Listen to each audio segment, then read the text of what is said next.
Yan. Na yung pag-ngarabi sa inyo lahat, kakabsat, mga bunsoy. Baka nagugulat kayo kung sino tong kaharap nyo. Si Kabsat Mako ito. Talagang, ano tong maskara na to. Talagang ganito, di ba? Talagang simbolo to ng, itong maskara na to, ay simbolo ng pag-support ko kay Apo Bongbong Marcos. Di ba? Si Kabsat Makoy, di ba? Actually, nung nasa province kasi ako noon nung nagkagulo sa Mendiola. Pero pwedeng-pwede ako pumunta ron, di ba? Ito, maskara. Oh. Pwede ako humalibilo sa mga kalokoy na yun, di ba? Basta, ito, support tayo kaya po bongbong, di ba? Ito, susuotin ko to pag ano, pag naka-live tayo sa Koi Ghost Stories, di ba? Di ba? Si Kabsat Mako ito. Bagong anyo na ba? Hindi naman, parang ano lang, parang pang ano lang natin to kakabsat mga punsoy, di ba? Parang panakot natin dyan sa mga details na yan na ano, ibig sabihin ni palaban na si Kabsat Makoy, di ba? Nakamaskara si Kabsat Makoy, di ba? Nasa province lang kasi talaga ako no. Actually, pwedeng-pwede akong sumama dun sa mga nagrally dun. Tinulungan ko pa yung mga pulis na nakukuyog nila. Diba? Yun yung plano ko talaga. Ay, hakakabilo ko na kanila. Makikihalibilo ko sa kanila. Tapos, ano rin, sa bandang huli, magpapakilala rin ako na BBM supporter ako. Wala akong pakialam sa mga bayad ng mga DDS na ano, bayaran ng mga dapat talaga may makulong siguro dapat sa kanila, di ba? Yan si Kiko Matos. Yan, si Kiko Matos talagang sumama pa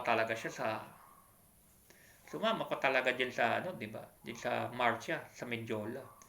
Si Boss Oyo, siyempre medyo ano 'yon, medyo sosyal 'yon, medyo yayamanin 'yon eh. Medyo nasa sideline 'yon, pero financier 'yon.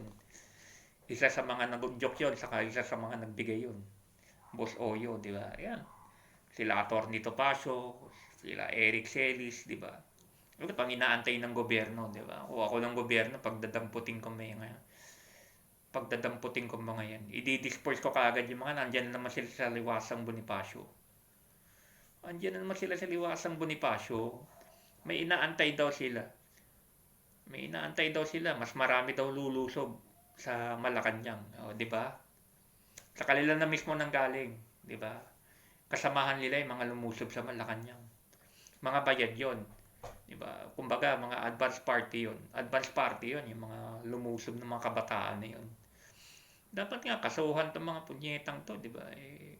Ginagamit talaga yung mga ginamit nila yung murang isipan ng mga kabataan eh. Anong alam ng mga yon sa gobyerno, di ba? Mga gangster eh, di ba? Anong alam ng mga 9 years old, 10 years old, di ba? Dapat talaga may makasuhan, may makulong. Yun mahirap eh. Ano na naman, wala na naman, di ba? Kaya hanggang ngayon, tuloy-tuloy sila, di ba? Kasi wala nga nakukulong. Dapat may makulong na organizer na malaki. Chavit Singson, ayan. Imbestigahan niya si Chavit Singson na yan, di ba? Topacio, di ba? Yan, si Eric Celis, lantaran yan. Lantaran yan na nagpapabagsak ng gobyerno.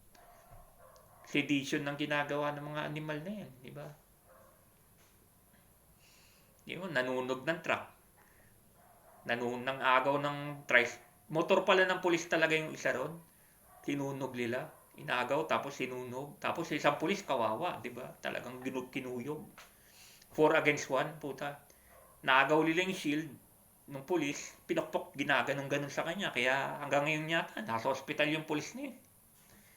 Talagang mga animal eh, di ba? Nakakaupal talaga eh, di ba?